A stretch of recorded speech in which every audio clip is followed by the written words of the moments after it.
Ya, assalamualaikum warahmatullahi wabarakatuh. Welcome to back my channel. Salam sehat, walaupun melarat, nggak usah sambat, tetap semangat.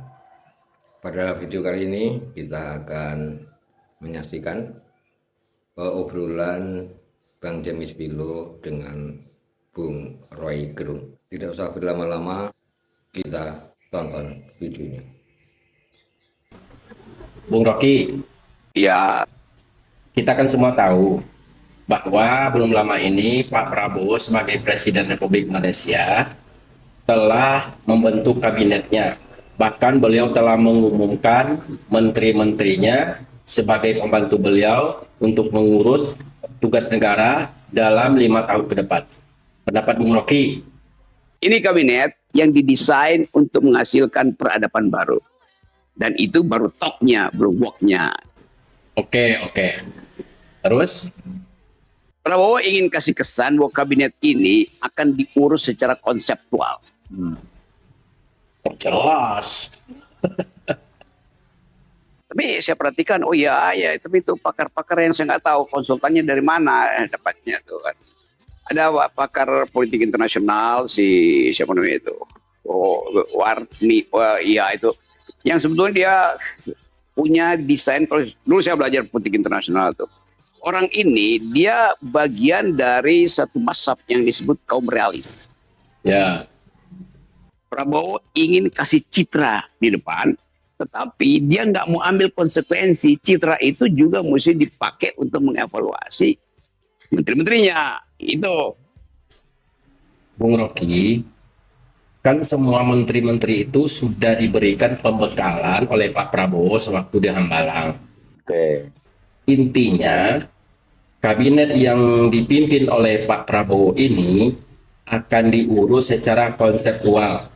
Pendapat Bung Rocky?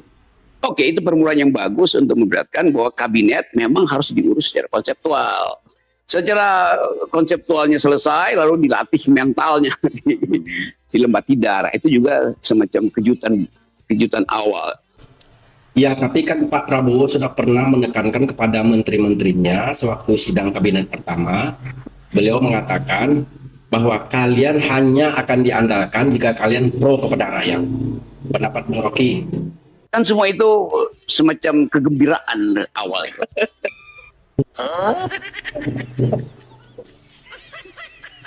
Kok begitu sih pendapat Bung Rocky? Pesimis banget. Didalilkan begituan, lalu orang mulai bicara, nih resonansinya kemana? Kan mesti langsung dituju aja, nama yang akan saya kejar ini. Kecuali yang ada di dalam Kimples. Jadi orang akhirnya lihat, apakah ini semacam tema aja, daftar isi doang, tapi babnya nggak ada. Emang apa dasarnya Bung Rocky ngomong gitu? Didasarkan pada permintaan lembaga survei. Kan lembaga survei bikin isu bahwa semua pihak yang terlibat di dalam Kimples itu mesti ada di situ. Jadi dipaksakan di dalam melting pot yang tidak cukup. Alasan adalah mengakomodasi kepentingan Presiden Jokowi, mengakomodasi partai-partai koalisi. Jadi bukan dalam satu desain akademis yang kuat kan. Yang sebetulnya dijanjikan akan ada second kabinet ahli, tapi yang adalah kumpulan ahli-ahli manipulasi di situ. Bukannya kabinet yang besar itu adalah untuk mengurus rakyat yang besar. Negara kita ini kan besar, Bung Rocky, penduduknya juga banyak. Gimana tuh menurut pendapatnya? Oh iya, kabinet besar untuk rakyat besar, tapi kita juga mesti bayar lebih banyak hanya untuk bayar personil di situ kan. Jadi tidak terlihat semacam keseriusan untuk efisiensi itu.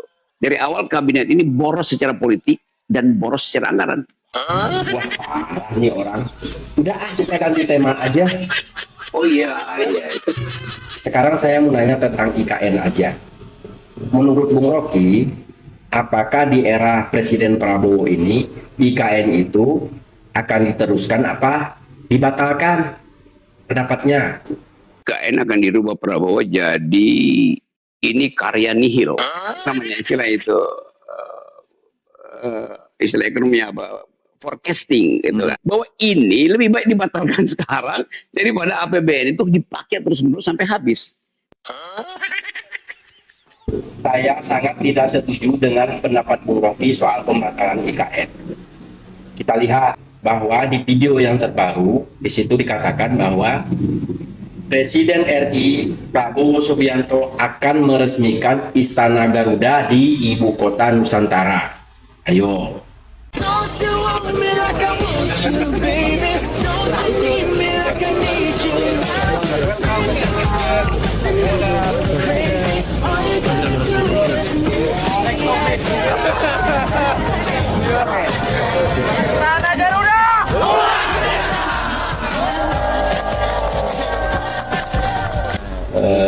Asal aja ngomong.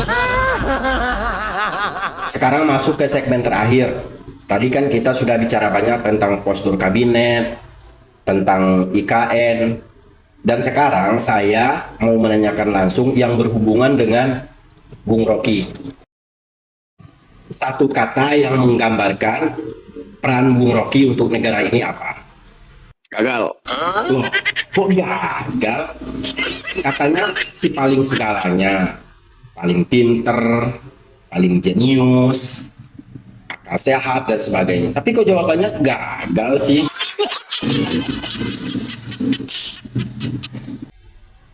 Oke.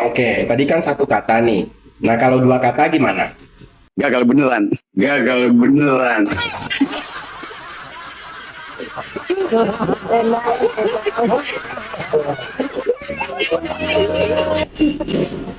Satu kata gagal. Dua kata gagal beneran. Pantesan Bung Rocky nggak dipanggil sama Pak Prabowo untuk masuk kabinet. Belum apa-apa udah ngomong gagal.